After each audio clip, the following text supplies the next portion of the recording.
Bismillah, assalamualaikum warahmatullahi wabarakatuh. Alhamdulillah, wassalatu wassalamu ala rasulillah wa ala alihi washabihi wa mawalah. Gimana kabarnya sahabat?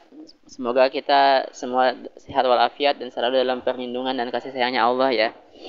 Ya, kita lanjutkan apa yang kita bahas beberapa pekan kemarin tuh bagaimana kenapa Al-Qur'an ini, menghafalkan ini begitu pentingnya. Nah, karena dengannya kemudian kita akan mendapatkan karakter-karakter yang positif, akhlak-akhlak yang baik kan ya. Nah, kemarin sudah kita bahas ada 3 poin yang bisa kita dapatkan dengan hafalan Al-Quran karakter positif ini.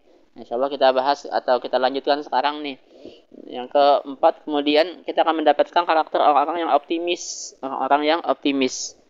Karena menghafal Quran itu bukan menghafal atau melakukan pekerjaan yang sebentar kan ya. Yang panjang, yang lama, yang butuh kesabaran. Maka kalau orang pesimis nggak akan bisa menghafal Quran.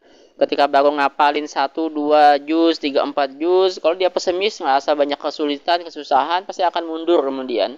Maka orang menghafal Quran ini pasti adalah orang-orang yang optimis.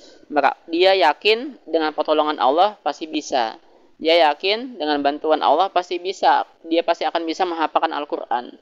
Karena kalau eh, rasa kepercayaannya kepada Allah sedikit ya tadi, baru menghadapi sedikit tantangan, baru menghadapi cobaan, pasti akan mundur.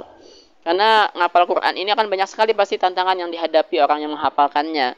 Karena sudah waktunya yang lama tadi, belum nanti godaan iblis, godaan setan. Nah, maka butuh sekali keoptimisan dalam hafal Quran ini. Maka orang yang hafalannya lancar, itu pasti orang-orang yang optimis.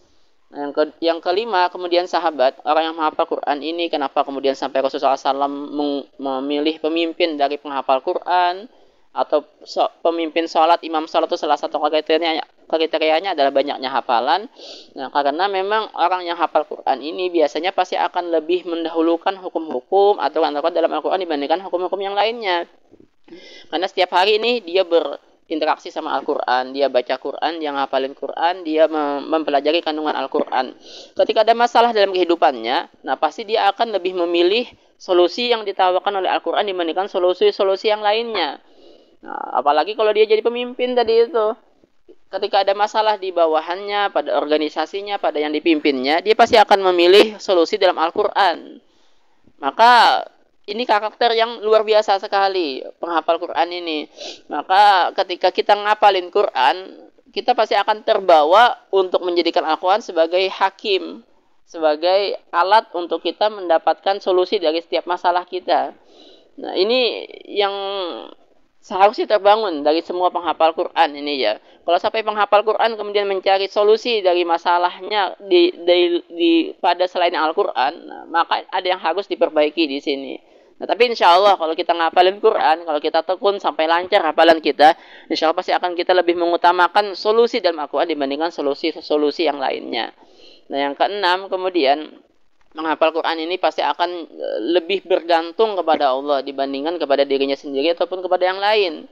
Karena Allah mengatakan dalam surat Al-Qamar itu 17, 22, 32, 40 ayatnya nih ya. Walaqad yassarna, dan sungguh kami mudahkan.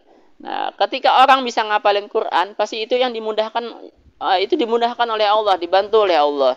Dan dengan dibantunya Allah ini pasti dari keyakinannya dia bisa ngapalin Quran, dia bisa menghafalkan Al-Quran ini dengan bantuan Allah. Karena bantuan Allah pasti akan bergantung dengan seberapa orang itu tawakal menyerahkan dirinya kepada Allah. May yatawakkal 'ala Allah fahuwa hasbuh.